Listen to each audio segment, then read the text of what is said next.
being deposited on the land. And that comes as sulfuric acid in the rainfall and as sulfur dioxide that's absorbed directly by plants and directly by the soil. And there's actually an official monitoring station there that this takes care of at the Southwest Purdue Ag Center.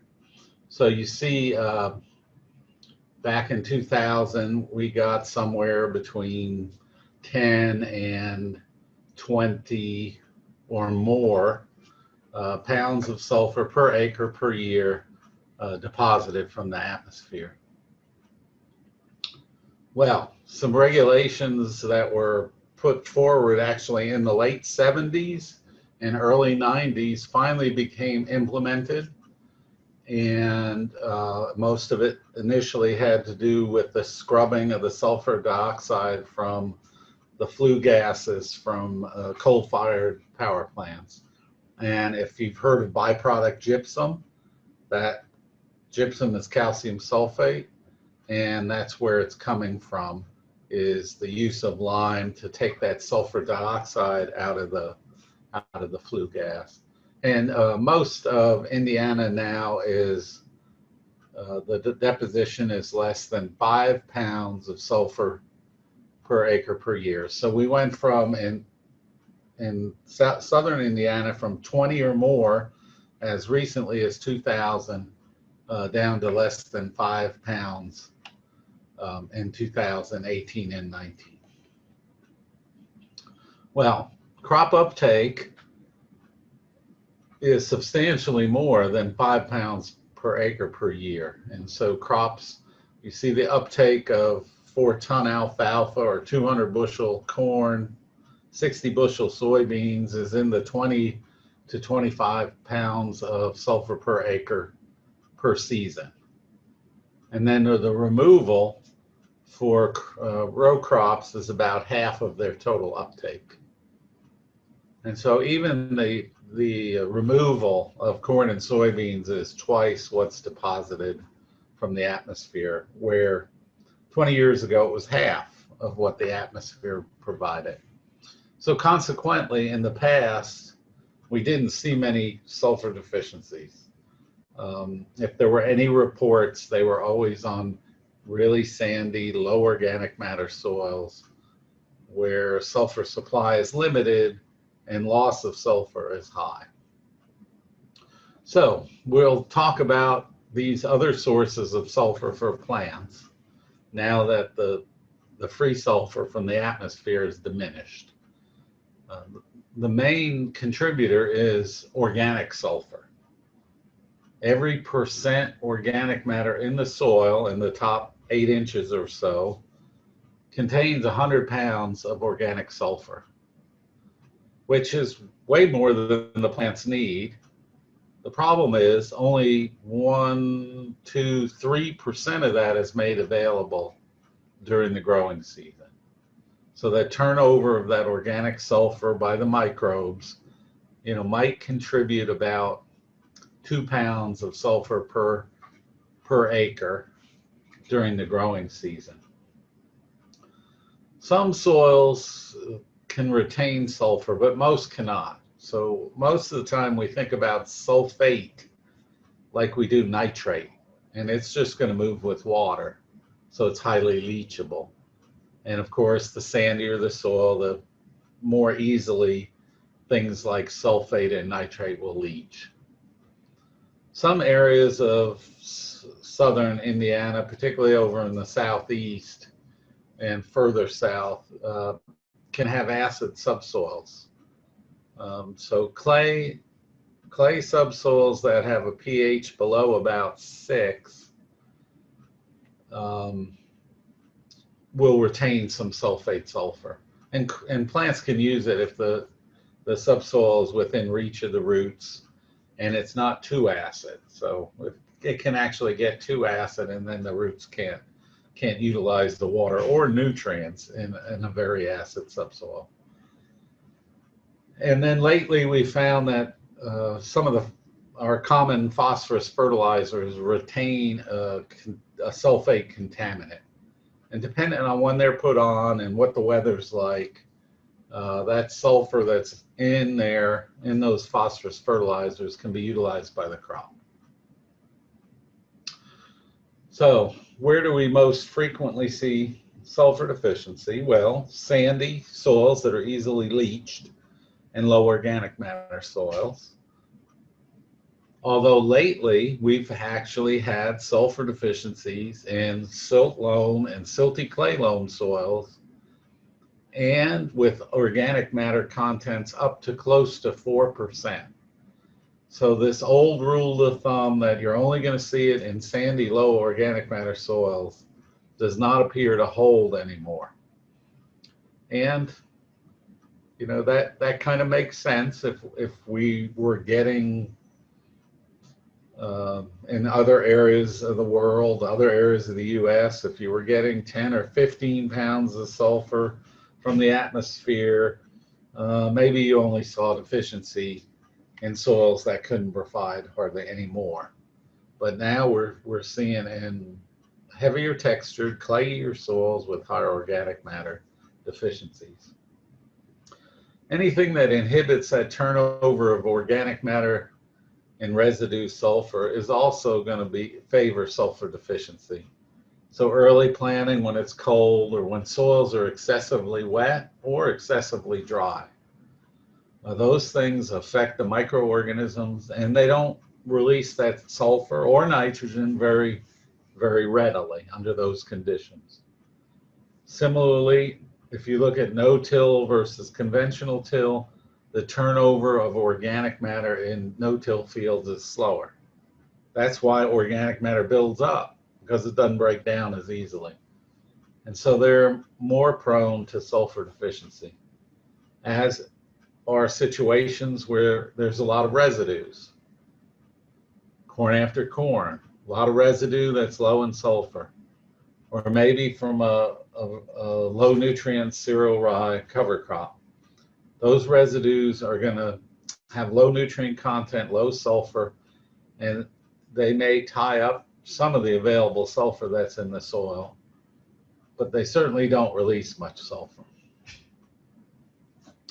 And of course, if sulfur is present in phosphorus fertilizers, then in fields where the phosphorus hasn't been applied, or been applied in the fall during, and then subsequently we have a wet winter and wet spring, that would be more prone to sulfur deficiency. One thing that we've always seen is that the soil sulfur supplies is going to vary sulfur supply will vary during the season. Part of it has to do with roots growing deeper into the soil and accessing more sulfur. Whether there's high accumulations there or not, the greater those roots explore, the more sulfate they encounter and the more they can take up. And then with time, as soils warm and you start to get mineralization, then the sulfur supply will increase. And in lots of situations, you'll see sulfur deficiency early that dissipates over time because the roots are growing and exploring more soil, finding sulfate, and the soils are warming up and there's more mineralization. That's comforting to some folks, but it doesn't mean that they haven't lost yield potential already, and it also doesn't mean they have.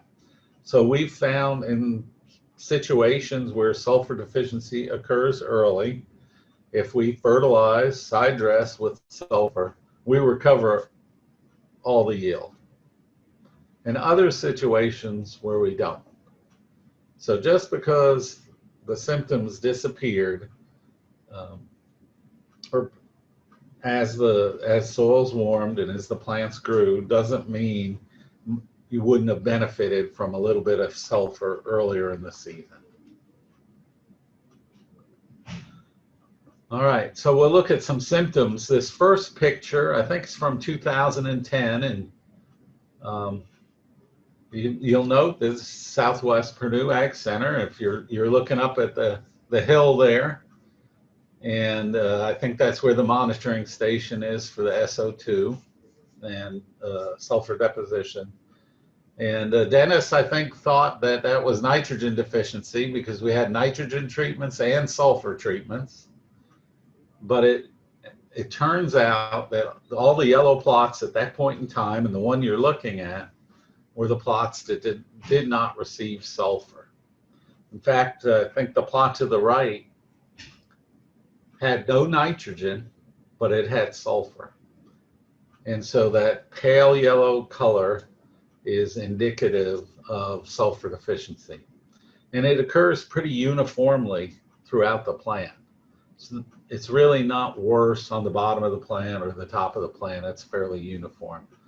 Unlike nitrogen, where the bottom leaves will start showing deficiency first, eventually they'll yellow and wither off, and the top of the plant will remain greener for a much longer period of time. And then there's a small picture there of corn showing leaf striping. There's several nutrient deficiencies that cause striping. So unless you have a lot of experience and you look at some other factors, you won't necessarily know this is sulfur deficiency. Jim, it's Fred. Yeah. Will you take questions as we go, or you want to wait till the end? I think we should wait till the end. Okay, just remember this picture. That's what my question's on. So Okay. Okay. All right. Thanks, Fred. All right. So alfalfa. Alfalfa is, because it removes a lot of sulfur from the soil, you're likely to see deficiencies in alfalfa before other crops because they'll deplete the soil supply. You know, some of that sulfur that's accumulated in organic matter over 40 or 50 years of pretty high atmospheric deposition.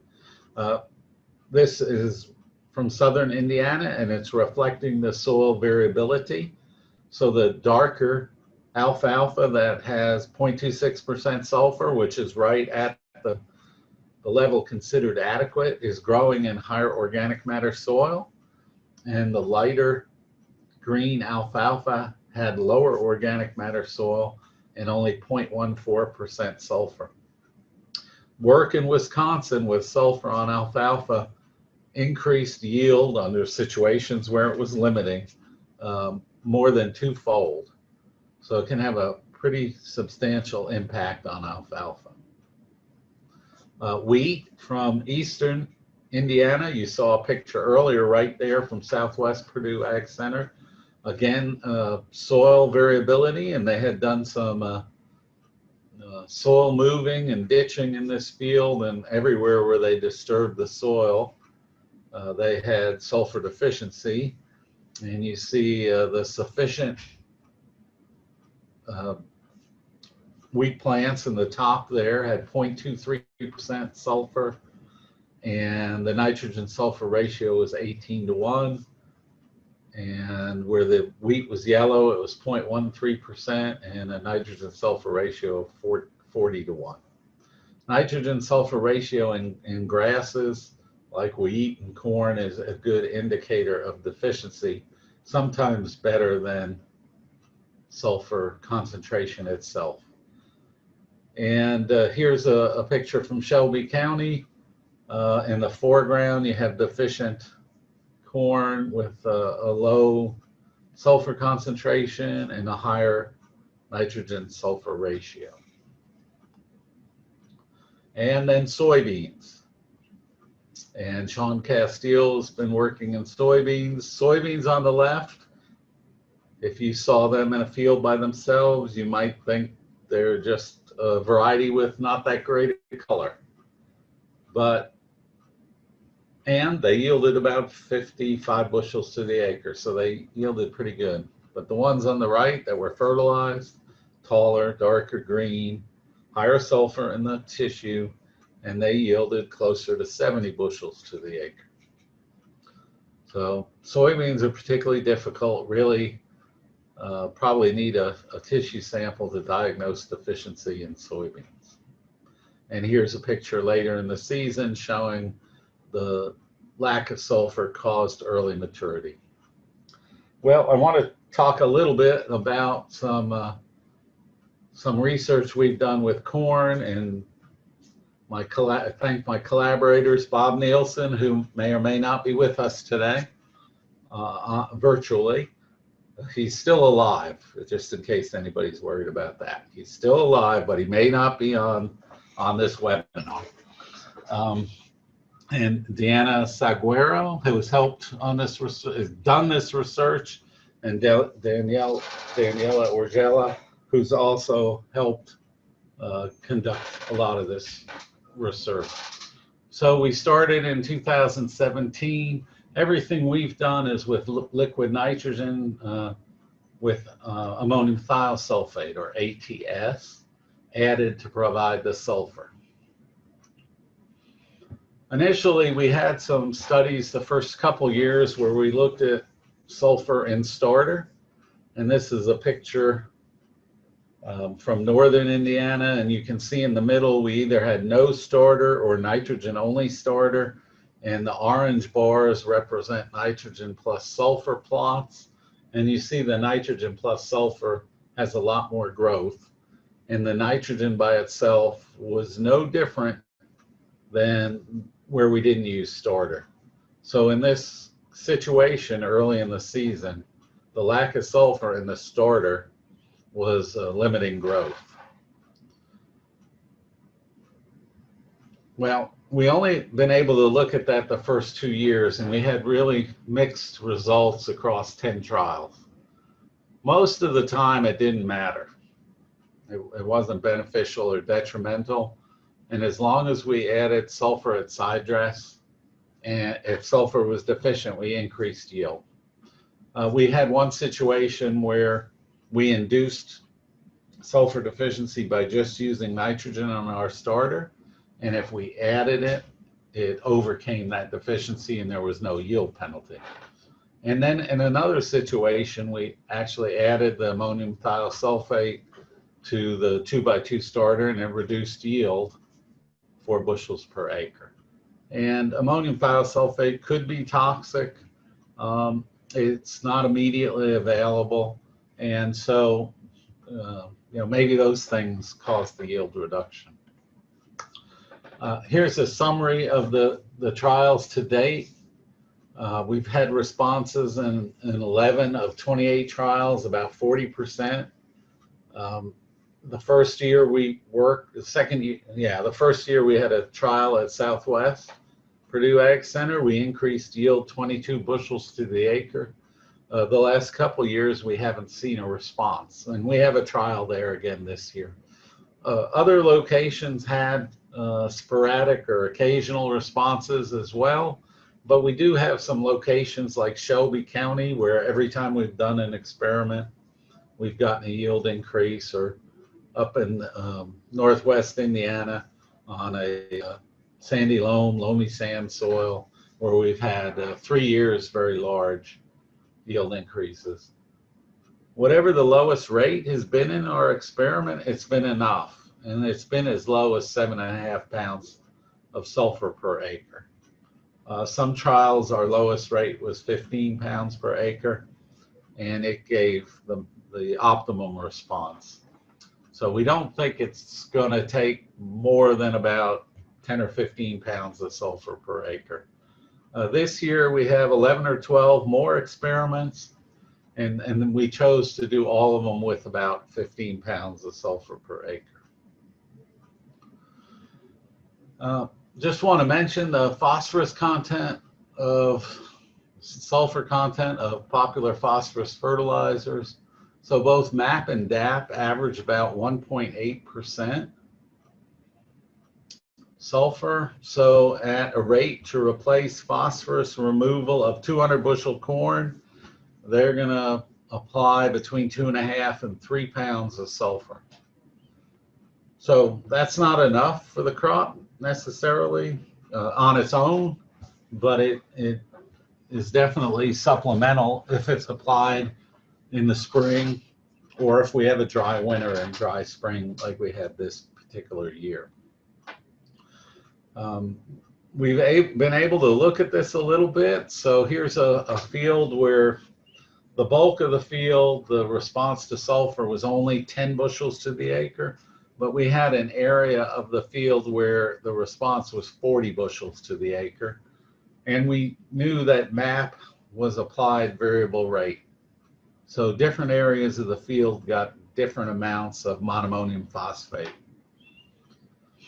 When we look at the yield benefit or the yield reduction where we didn't put sulfur, where we didn't put any MAP, so we had no phosphorus fertilizer with that sulfur contaminant, the yield without adding sulfur during the growing season was less than 75% of the max. And then as we increase the rate of MAP fertilizer, we got no response to that sulfur we added in season. So this is just circumstantial evidence that that phosphorus containing sulfur, the sulfur in that phosphorus applied during the wintertime actually carried over in this particular situation and was available to that corn crop. Well, we have a lot of work to do still, and I'll just put all of these up here, and they're all going to fade out. We still need to be better at identifying fields that are going to respond and understand how much sulfur is going to carry over from phosphorus applied in the fall and winter or from sulfur that's purposely spread with the broadcast fertilizer in the fall and winter. I just want to talk about boron real quickly. I just have a few slides. We got interested in boron for a couple of reasons. One is it is a component of coal, and when it's burned, it goes up into the atmosphere. And so the things that are done now to remove sulfur from the flue gas also remove boron from the flue gas. There is no network for measuring deposition of boron from the atmosphere, but we know from studies at power plants that more of it is going into the fly ash at this point in time, and some of it is getting captured with the gypsum in the scrubber. And those technologies reduce emissions from 30 to 70% of the boron in coal going out the smokestack to less than 5%. So we anticipated that perhaps now we would be getting less free boron in the air. And we had lots of experiments where we measured boron, but they weren't boron experiments. And this is a summary of 90 experiments. And we found about 40% of them had less than or 4 parts per million or less in the ear leaf of corn. 4 parts per million is considered the bottom of the sufficiency range. And you'll see there's a number of 2s and 3s there, which would indicate by previous research that we had boron deficiency in corn. Well, the other thing we looked at was a summary by A&L Great Lakes Laboratories, and you see the orange line is sulfur, and it just shows over time the sulfur level of samples sent to the lab has decreased substantially. And the same thing has occurred with boron in soil samples sent to the lab. In 2005, about half of them were considered medium or greater, sufficient, and now it's about 20%. So perhaps deposition is less, soils are getting less sulfur, and maybe we're having a deficiency that we should correct.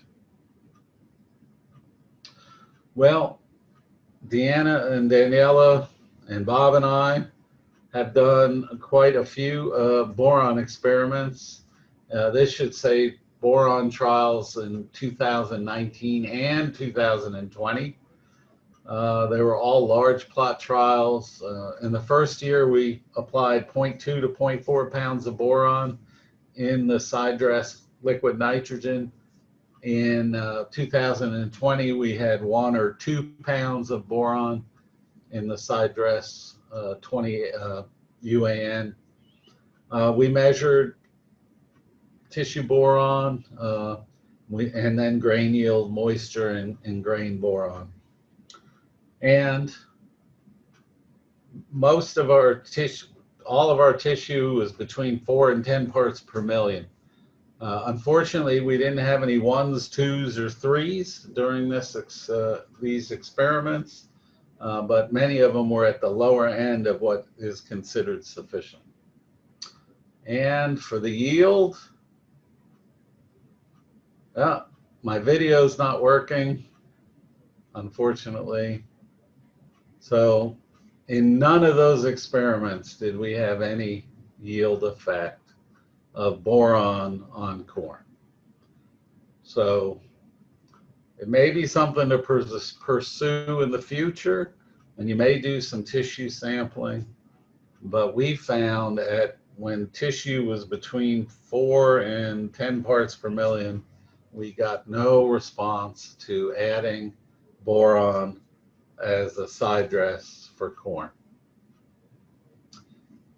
I went back and did some research on previous research, and I found this sufficiency range was actually established from research just like ours. They had tissue levels of 4 to something parts per million, and they never got a response. And so that's what they established as the sufficiency range. We would prefer to have some research with lower soil tests, lower tissue tests that we added boron to, and we saw a response.